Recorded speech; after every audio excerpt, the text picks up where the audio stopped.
నమస్తే, welcome to special focus. నేను సునీల్. అంతా అనుకున్నట్టే జరిగింది. ఖమేనీ ఖతమయ్యాడు. పశ్చిమాసియా అట్టుడుకుతోంది. మిడిల్ ఈస్ట్లో భీకర యుద్ధం ఇటు ప్రపంచ దేశాలను వణికిస్తోంది. ఇరాన్పై అమెరికా, ఇజ్రాయెల్ చేసిన దాడుల్లో ఇరాన్ సుప్రీం లీడర్ అయతుల్లా ఖమేనీ మృతి చెందడంతో ఒక్కసారిగా వార్ మరింత భీకర రూపం దాల్చినట్లయింది. దాడులు, ప్రతీకార దాడులతో అమెరికా, ఇరాన్ మధ్య యుద్ధం తీవ్ర ఉద్రిక్తతలకు కారణమవుతోంది. పలు గల్ఫ్ దేశాల్లోని అమెరికా సైనిక స్థావరాలపై ఇరాన్ ప్రతీకార దాడుల్ని చేస్తోంది. దీంతో మరో ప్రపంచ యుద్ధం తప్పదా అన్న అనుమానాలు పెరుగుతున్నాయి.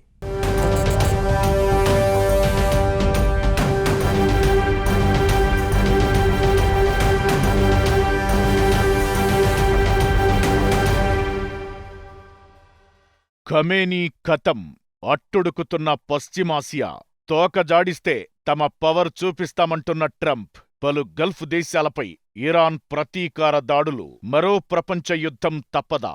America operation epic fury, Israel operation roar of the lion పేరుతో జరిపిన భీకర దాడుల్లో ఇరాన్ supreme leader Ayatollah Ali Khamenei ప్రాణాలు కోల్పోయాడు. ఈ చర్యను ఇరాన్ చాలా తీవ్రంగా పరిగణించింది. ఖచ్చితంగా బదులు తీర్చుకుంటామని హెచ్చరించింది. ఖమేనీ మృతికి సరైన సమాధానం చెప్పకుండా వదిలిపెట్టేది లేదని Iran cabinet, Iran revolutionary guards స్పష్టం చేసింది. అమెరికా అతిపెద్ద తప్పు చేసిందని, గత చరిత్రలో ఎప్పుడూ లేని విధంగా తాము ప్రతిదాడులకు తెగబడతామని ఇరాన్ హెచ్చరించింది. యుఎస్, ఇజ్రాయెల్ స్థావరాలను టార్గెట్గా చేసుకుని భారీ ఆపరేషన్ చేపట్టేందుకు ఐఆర్జీసీ సిద్ధమైంది. దీంతో ఈ యుద్ధం చివరకు ఎలాంటి పరిణామాలకు దారితీస్తుందోనన్న టెన్షన్ కొనసాగుతోంది. అమెరికా, ఇజ్రాయెల్ దాడుల్లో ఇరాన్ సుప్రీం లీడర్ ఖమేనీతో పాటు ఖమేనీ కీలక సలహాదారులు అలీ షంఖానీ, ఐఆర్జీసీ చీఫ్ మహ్మద్ పాక్పౌర్ ప్రాణాలు కోల్పోయారు. దీంతో మాజీ రక్షణ మంత్రిగా ఉన్న అహ్మద్ వాహిదీకి సుప్రీం లీడర్ బాధ్యతలను అప్పగించారు. సుప్రీం లీడర్ ఖమేనీని అంతం చేసి తమ గుండెలపై పొడిచారని, తాము అమెరికన్ల హృదయాలపై ఖచ్చితంగా దాడి చేస్తామని ప్రతినబూనారు. తమ సైనిక దళాల ప్రతి దాడి చాలా తీవ్రంగా ఉంటుందని హెచ్చరించారు. అన్నట్లుగానే ఇరాన్ ప్రతీకార దాడుల్లో Israel, Bahrain, Kuwait, Abu Dhabi, Qatar, UAE సహా 7 దేశాల్లోని అమెరికా సైనిక స్థావరాలపై ఇరాన్ ప్రతిదాడులకు దిగింది. ఇందులో ప్రపంచ ప్రఖ్యాతిగాంచిన బుర్జ్ ఖలీఫా పాక్షికంగా ధ్వంసమైంది. పశ్చిమాసియాలోని తమ స్థావరాలపై ఇరాన్ క్షిపణులు, డ్రోన్లతో విరుచుకుపడుతుండటంతో అమెరికా అధ్యక్షుడు ట్రంప్ మరోసారి స్ట్రాంగ్ వార్నింగ్ ఇచ్చాడు. ఇరాన్ ఏమాత్రం తోక జాడించినా వాళ్లు ఊహించనంత శక్తితో దాడి చేస్తామని ప్రకటించాడు. ఇరాన్పై అమెరికా చేపట్టిన ఆపరేషన్ ఎపిక్ ఫ్యూరీని అధ్యక్షుడు డొనాల్డ్ ట్రంప్ స్వయంగా పర్యవేక్షించాడు. సాధారణంగా హైవాల్యూ టార్గెట్లపై జరిగే దాడులే అమెరికా అధ్యక్షుడి కనుసన్నల్లో జరుగుతాయి. అటు సౌదీ, ఇజ్రాయెల్ సహా ఇతర గల్ఫ్ నేతలతో కూడా టచ్లో ఉన్నాడు. కేవలం అమెరికన్ ఫోర్సెస్ మీదే కాదు, అటు ఇజ్రాయెల్ మీద కూడా దాడులు చేసింది. అంతేకాదు అమెరికన్ ఫోర్సెస్ ఉన్న దేశాలన్నిటి మీద కూడా ఇరాన్ దాడులు చేస్తోంది. ఉదాహరణకి తీసుకుంటే అటు యునైటెడ్ అరబ్ ఎమిరేట్స్ తీసుకోండి, లేదా ఇటు సౌదీ అరేబియా, తర్వాత ఖటార్, తర్వాత జోర్డాన్, ఇజ్రాయెల్, ఇలాంటి అన్ని దేశాల మీద కూడా ఇరాన్ క్షిపణుల వర్షం కురిపిస్తోంది. ఈ మధ్య కాలంలో ఇంత పెద్ద ఎత్తున ఇరాన్ మిగతా దేశాల మీద దాడి చేయటం ఇదే మొట్టమొదటిసారి. కాకపోతే అమెరికన్ స్థావరాలు ఎక్కడైతే ఉన్నాయో వాటినే టార్గెట్ చేస్తున్నామని ఇరాన్ చెప్పినప్పటికీ, ఈ ఇరాన్ పేల్చిన మిజైల్స్ ఏవైతే ఉన్నాయో చాలా వరకు సివిలియన్ ఏరియాస్లో పట్టడం జరిగింది. కొంతమంది సివిలియన్ బిల్డింగ్స్ మీద వాటి ప్రభావం చూపటం కూడా జరిగింది. తమ సుప్రీం లీడర్ ఖమేనీ మృతితో ఇరాన్ తీవ్రంగా స్పందించింది. పశ్చిమాసియాలోని 27 అమెరికా సైనిక స్థావరాలే లక్ష్యంగా క్షిపణులు, డ్రోన్లతో ప్రతిదాడులకు దిగింది. దీంతో పలు దేశాల్లో భారీగా పేలుళ్లు జరిగాయి. మొత్తం 27 బేస్లను లక్ష్యంగా చేసుకుంది ఐఆర్జీసీ. ఇజ్రాయెల్లోని కొన్ని ప్రాంతాలను టార్గెట్ చేసింది. ఇరాన్ మిస్సైళ్లను ఇజ్రాయెల్ ఎయిర్ డిఫెన్స్ వ్యవస్థలు గగనతలంలోనే పేల్చేశాయి. ఖతార్ రాజధాని దోహాలో మొత్తం 11 చోట్ల దాడులు చేసింది ఇరాన్. దుబాయ్లో 3 భారీ పేలుళ్లు జరిగాయి. అమెరికా నౌకలకు మందుగుండును సరఫరా చేసే ఎంఎస్పీ షిప్పై 4 డ్రోన్లతో దాడి చేసింది. ఈ ఆపరేషన్కు ట్రూ ప్రామిస్ అని పేరు పెట్టింది. ఇరాన్ దాడులతో బహ్రెయిన్ ప్రజల్ని అప్రమత్తం చేసింది. ఇరాక్లోని ఇర్బిల్ ఎయిర్పోర్ట్, బాగ్దాద్లోని గ్రీన్ జోన్లో తీవ్ర ఆందోళనకర పరిస్థితులు తలెత్తాయి. 1939లో పోలాండ్పై హిట్లర్ దాడి చేయడం వల్ల రెండో ప్రపంచ యుద్ధం మొదలైంది. ఇప్పుడు ఒక్క కారణమంటూ లేదు. నాటోలో చేరుతున్నామన్నందుకు యుక్రెయిన్పై రష్యా దాడికి దిగింది. పాకిస్తాన్, ఆఫ్ఘనిస్తాన్ మధ్య యుద్ధం బీభత్సంగా జరుగుతోంది. ఇజ్రాయెల్ పాలస్తీనా వార్ ముగియక ముందే అమెరికా, ఇజ్రాయెల్ కలిసి ఇరాన్తో భీకర యుద్ధానికి దిగాయి. అటు థాయిలాండ్, కంబోడియా, చైనా, తైవాన్లు, నార్త్ కొరియా, సౌత్ కొరియాలు యుద్ధోన్మాదంతో రగిలిపోతున్నాయి. ఇవి మరో ప్రపంచ యుద్ధానికి సంకేతమా? ఇప్పుడు అమెరికా, ఇరాన్ యుద్ధంలోకి రష్యా, చైనాలు వేలు పెడితే అసలు పరిస్థితి ఎలా మారబోతోంది? అమెరికా, ఇజ్రాయెల్, ఇరాన్పై భీకర దాడులు. ప్రతి దాడులతో తగ్గేదేలేదంటున్న ఇరాన్ యుద్ధం తీవ్రమైతే పరిస్థితేంటి? ఇది మరో ప్రపంచ యుద్ధానికి తెరలేపే ఛాన్స్ ఉందా?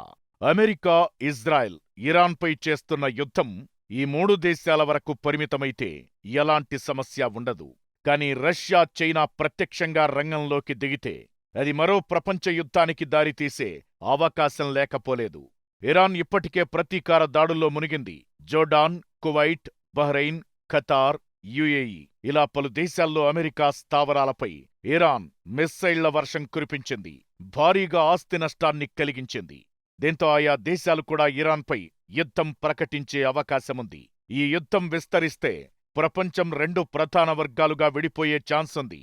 అమెరికా, ఇజ్రాయెల్కు వెన్నుదన్నుగా ఉంటూ ఇరాన్పై దాడులను ప్రోత్సహిస్తూ యుఎస్ కూడా దాడులకు దిగుతోంది.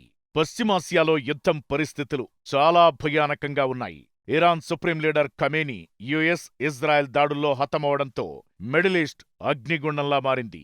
ఏ క్షణాన ఎక్కడ్నుంచి మిస్సైళ్లు, బాంబులు మీద పడతాయోనన్న టెన్షన్ గల్ఫ్ దేశాల్లో నెలకొంది.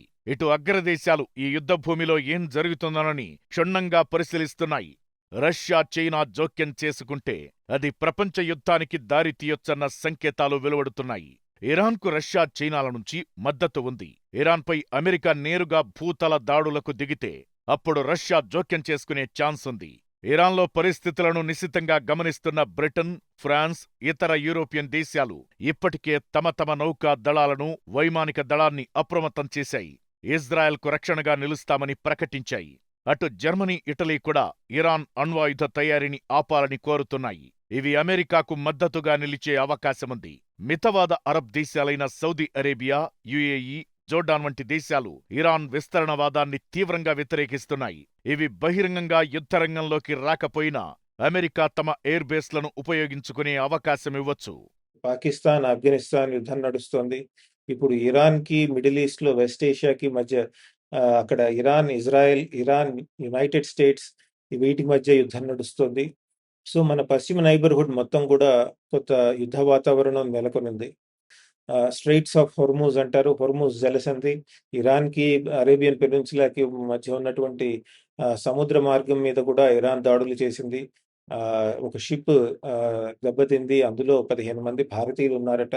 వారిని ఎవాక్యుయేట్ కూడా చేయటం జరిగింది. ఓవరాల్గా చూసుకుంటే దీనివల్ల ఆయిల్ ప్రైసెస్ పెరిగే అవకాశం ఉంది. ఒకసారి ఆయిల్ ప్రైసెస్ పెరిగితే కనుక మళ్ళీ ధరలు, ఇన్ఫ్లేషన్ వస్తుంది అని చాలా మంది భయపడటం జరుగుతుంది. ఈ యుద్ధం ఎన్నాళ్ళు జరుగుతుందో చెప్పటం కష్టం. ఇటు ఇరాన్కు ప్రాక్సీ గ్రూపులుగా లెబనాన్ హెజ్బుల్లా, యెమెన్ హౌతీలు, ఇరాక్, సిరియాలోని మిలిటెంట్ గ్రూపులు ఇరాన్ తరపున ఇజ్రాయెల్పై దాడి చేస్తాయి. రష్యా ఇరాన్కు చాలా కీలకమైన మిత్రదేశం. ఇది నేరుగా యుద్ధంలోకి రాకున్నా అత్యాధునిక ఆయుధాలు, నిఘా సమాచారాన్ని ఇరాన్కు అందించే అవకాశముంది.